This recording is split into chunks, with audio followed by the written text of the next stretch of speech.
The linchpin to unleash the power of a new utility business model will be modernizing the distribution grid. Modernization means outfitting poles and wires with sensors that detect bad weather and maintain power quality. It means providing advanced metering technology and utility communication systems that learn in real time what customer demands are. Over time, grid modernization will activate benefits of the new utility business model, unlocking new low-carbon opportunities and customer offerings. On the ground, future low-carbon activities for utilities may include resource planning that leverages local energy efficiency potential and electric vehicle storage capacity. And for customers, receiving power won't just be about temperatures and on-off switches.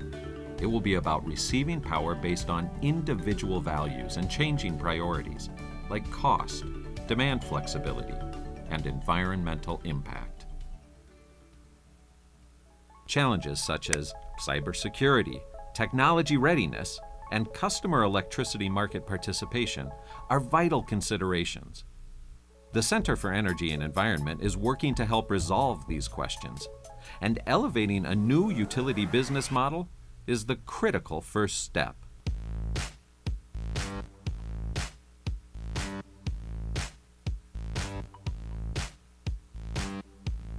Hi everyone, I'm Mike Bull. I'm the Policy Director at the Center for Energy and Environment. It says here I'm to pause for applause.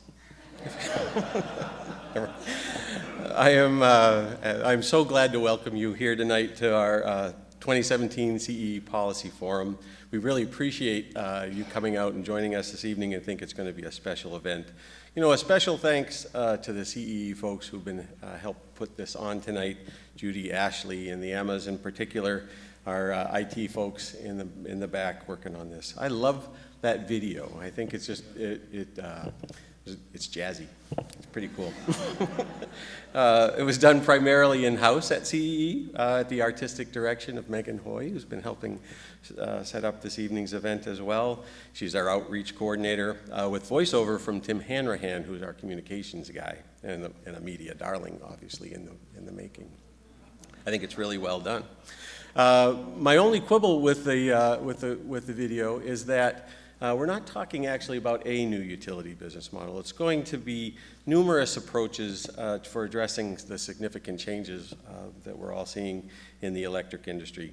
The current business model of recovering massive investments in central station generation and bulk power transmission through the retail sales of kilowatt hours has been tremendously successful in reaching that critical societal goal of electrifying everywhere.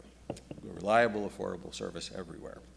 And we have at least three flavors of electric utilities that operate under this business model in Minnesota. For-profit utilities that are owned by their shareholders, known as investor-owned utilities or IOUs, and they're fully regulated by the Minnesota Public Utilities Commission.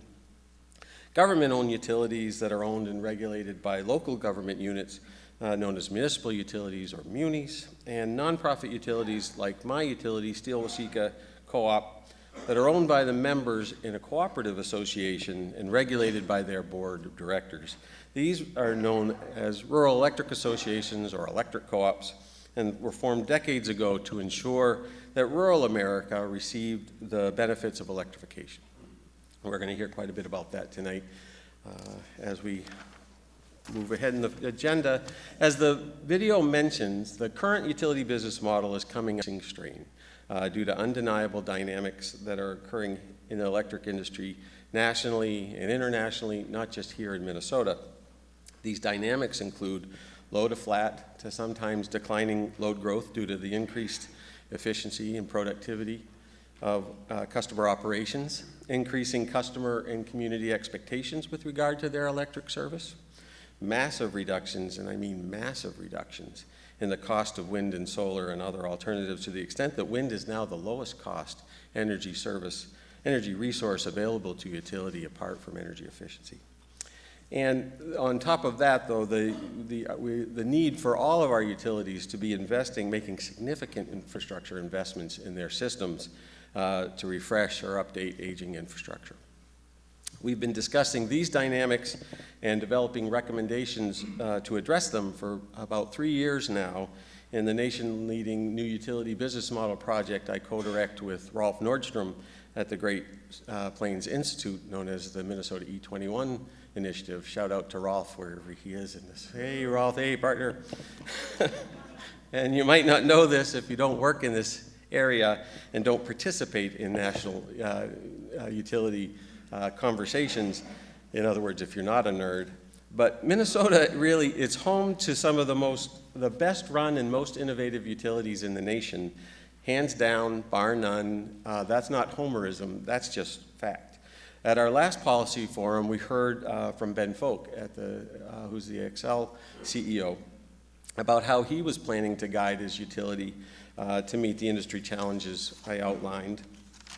And we heard him then talk about increasing customer and stakeholder engagement, diversifying and decarbonizing Xcel's electric supply, increasing rate certainty for the utility and its customers, modernizing the Xcel's electric grid, and enhancing the menu of choices that Xcel customers have regarding their electric service. And since the time of our last forum, we've seen Xcel largely successful in implementing those plans, due in no small part to the strong alignment with E21 recommendations developed with Xcel and its key stakeholders. Tonight, we'll hear from some of the leading voices in the Minnesota cooperative electric industry and from a few of us that engage with them. Leading up to tonight's forum, Joe Sullivan, Joe is our manager of strategic relations. We met with a number of co-op leaders from around the state in their hometowns, at their offices, to 9 distribution cooperatives and a couple of generation and transmission cooperatives that serve them, to ask them about their utilities, what gets them up in the morning, what keeps them up at night. It was a terrific experience. We learned an incredible amount, and we're exceptionally grateful for their time that they took to educate us about their utilities, and also to the McKnight Foundation for funding and supporting that work, and as well as the Minnesota E21 initiative. You know, what we heard from these leaders was that in 1935, cooperative associations were focused on electrifying those rural economies and rural communities. In 2016, they're focused on keeping electric service reliable and affordable for their members, while also ensuring that they have a cleaner electric supply mix, more choices, and greater control over their electric service. They each feel a deep obligation, and we heard this over and over, a deep obligation to their members to be the economic anchors of their local economies. So a focus on innovation and cost is critical. You know, the concern that we heard that if they screw up, that businesses in their local economies, people that they are responsible for, can go out of business. And that's an obligation that they feel. All of these cooperatives have programs incentivizing load control, air source heat pumps, energy conservation.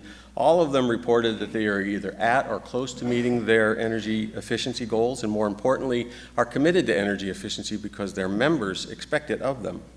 All of these utilities have driven the wide-scale adoption of grid-facing electric water heaters on their system. 7 of them have voluntarily developed solar community gardens for their members. 5 have completed their adoption of advanced smart meters, while 3 others plan to complete advanced meter rollout in 2018. The co-ops are well ahead of their IOU and muni brethren in this regard.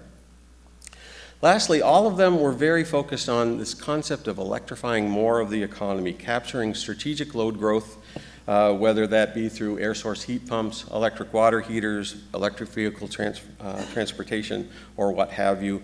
You know, Joe's written up a white paper of our findings, and we'll be making that available in the next couple of days, so look forward to that. And as a matter of fact, small program note, Joe has really internalized these stories that we heard from our co-op leaders. So he's going to be taking my spot tonight on the panel in sort of recognition of how good a job he's done with that.